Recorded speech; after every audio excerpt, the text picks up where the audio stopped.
اعوذ باللہ من الشیطان الرجیم، بسم اللہ الرحمن الرحیم۔ MS نیوز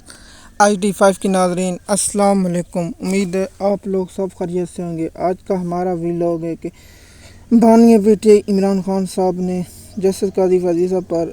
عدم اعتبار کر دیا اور قاضی فاضل صاحب کے بارے میں کیا لکھا اور سپریم کورٹ میں نیب ترمیم کے خلاف جو جواب جمع کرایا ہے اس پر کیا عمران خان نے لکھے اور قاضی فاضل صاحب پر عدم اعتبار کیوں کیا اور اپنے پارٹی ارکانوں پر عمران خان کیوں ناراض ہیں،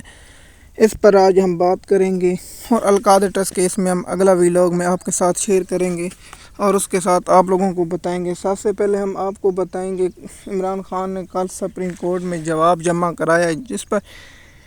عمران خان کا ہم آپ کے ساتھ جواب پڑھتے ہیں۔ پہلے ہم اطہر معین اللہ نے چیف جسٹس اطہر معین اللہ نے کہا خان صاحب اس کیس میں آپ کو بھی فائدہ ہوگا، اگر نیب ترمیم کالعدم ہو گئی تو پھر آپ کو بھی فائدہ ہوگا، جس پر عمران خان نے جواب میں لکھتے ہوئے کہا کہ میں جسٹس اطہر معین اللہ نے کہا ہے کہ اس ترمیم سے مجھے بھی فائدہ ہوگا، لیکن میں چاہتا ہوں کہ میری قوم کا جو پیسہ لوٹا گیا وہ واپس آئے اور قانون کے مطابق سب کے ساتھ ایک رویہ رکھا جائے۔ عمران خان نے کہا ہے کہ میری 1,20,00,000 والی چیز کو 3 ارب روپے کی بتایا گیا، یہ ہے سیاسی مثال کے طور پر، یہ ہے نیب کی ظالمانہ کارروائی، اس طرح کو روکنا چاہیے۔ عمران خان صاحب نے ایک ٹھیک کہا ہے، یہ بھی پوائنٹ اٹھانا چاہیے کہ توشہ خانہ میں مجھے تو 2 مہینوں کے اندر سزا دی گئی، قانون کے مطابق تو توشہ خانہ سے گاڑی لی نہیں جا سکتی تھی، نواز شریف صاحب نے لی اور زرداری صاحب نے لی بھی، ان دونوں کو کے ساتھ کچھ نہیں کیا گیا، لیکن میری ایک ہے جو میں نے قانون کے مطابق اس میں مجھے سزائیں نیب کورٹ سے بھی دی گئی، اس کے بعد الیکشن کمیشن سے بھی دی گئی، لیکن ان لوگوں کو کوئی سزا نہیں دی گئی، لیکن مجھے سزا دی گئی ہے۔ عمران خان نے یہ بھی کہا ہے اور خان صاحب کا جواب بڑا لمبا ہے اور عمران خان صاحب نے کہا ہے کہ میں چاہتا ہوں کہ قانون کے مطابق اور نیب آئین کے مطابق ہر کسی کے ساتھ پیش ہے، لیکن پاکستان کی تاریخ میں یاد رکھا جائے کہ عمران خان کے خلاف کیس جب چل رہے تھے تو رات کے 12 بجے تک عدالتیں لگتی تھیں اور عمران خان کو اس کیس میں سزا دلائی جا رہی تھی۔ یہ بھی قاضی فاضل صاحب کا دور تھا اور اس میں بھی اتنا جلدی ہوتا رہا، لیکن قاضی فاضل صاحب خاموش بیٹھے۔ اور جیسے نواز شریف کی نیب کیسوں میں اور دوسرے کیسوں میں تو حیران ہوں، پاکستان میں اور کسی پارٹی کے رہنما نے کرپشن کی صرف سب کیس PTI پر جنہیں 3 سال حکومت کی نیب، ان پر سب سے پہلے گندم سکنڈل آیا، اس پر نیب خاموش۔ گندم سکنڈل پر نیب کی کوئی ایک رپورٹ، کوئی ایک تفتیش، کوئی ایک شخص گرفتار، کوئی ایک شخص اغوا ہوا نہیں ہوا، کسانوں کی بٹھی بیٹھ گئے، لیکن نیب نے ایک لفظ نہیں کہا۔ اس کے بعد آپ جانتے ہیں کہ اب جو دبئی لیگ ٹیکس ہے، پاکستان قوم کے ساتھ جو بجلی کے بلوں ہیں، بے روزگاری ہے، اور ایک رپورٹ آنے کے بعد تو پاکستانی اداروں کو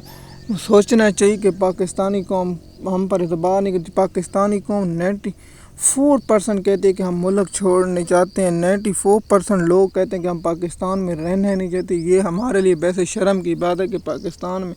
لوگ رہنا نہیں چاہتے۔ کیوں؟ آج یہ ہم سب کو سوچنا چاہیے کہ اس کی وجہ کیا ہے، کیونکہ پاکستان میں انصاف نہیں ہے۔ سب سے پہلا پاکستان میں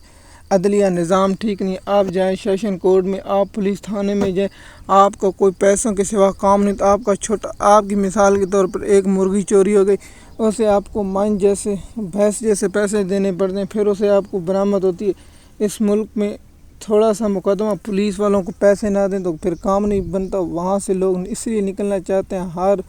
نہ ان کے پاس روزگار ہے، ڈگریاں حاصل ہیں لیکن روزگار نہیں، جہاں آپ جاتے ہیں ملازمت اس لیے آپ کو سفارہ یا آپ سے پیسے طلب کیے جاتے ہیں۔ مثال کے طور پر ایک سیٹ کے لیے آپ کے پاس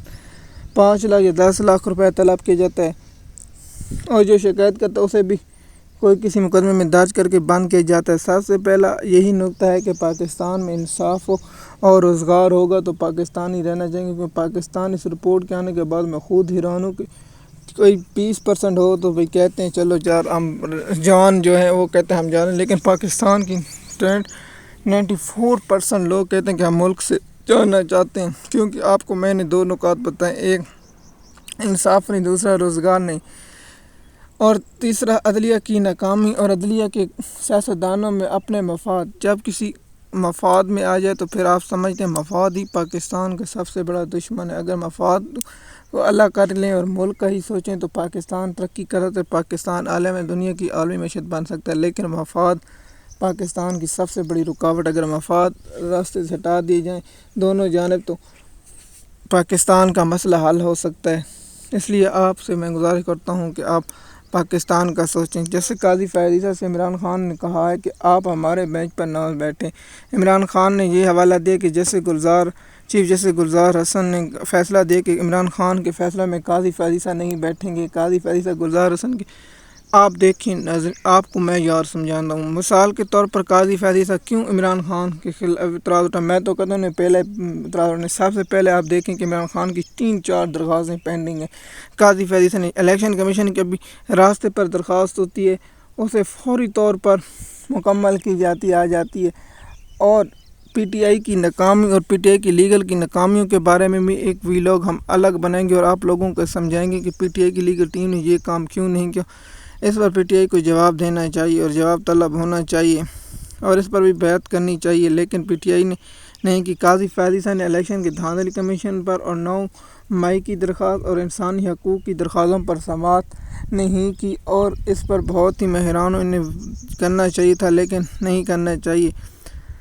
عمران خان کا اعتراض یہ اٹھانا ایک جائز حق ہے، ہر کسی کو اعتراض اٹھانا چاہیے، لیکن کیا اس پر چیف جسٹس سے رد عمل دیں گے؟ جب سپریم کورٹ کی طرف سے رد عمل یا کچھ آئے گا یہ اس کیس میں۔ اور ہاں، آپ کو جاننا ہوگا کہ نیب قلم ترمیم کا فیصلہ کب آ سکتا ہے، مخصوص نشستوں کا فیصلہ کب آئے گا، اس کے بارے میں ہم اگلے ویلاگ میں آپ لوگوں کے ساتھ شیئر کریں گے اور بتائیں گے کہ یہ فیصلہ آ سکتا ہے یا نہیں ہے یا کب آئے گا، اس کی اپڈیٹ آپ لوگوں کے ساتھ شیئر کریں گے۔ سب سے پہلے اعتراض اٹھانا اور پی ٹی آئی کی جانب سے چیف جسٹس پر اور پی ٹی آئی کی لیگل ٹیم کیا اس پر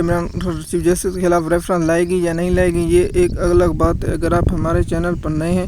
تو چینل کو سبسکرائب لے کر تاکہ آپ کو آنے والی ویڈیو وقت پر ملتی رہے۔ شکریہ۔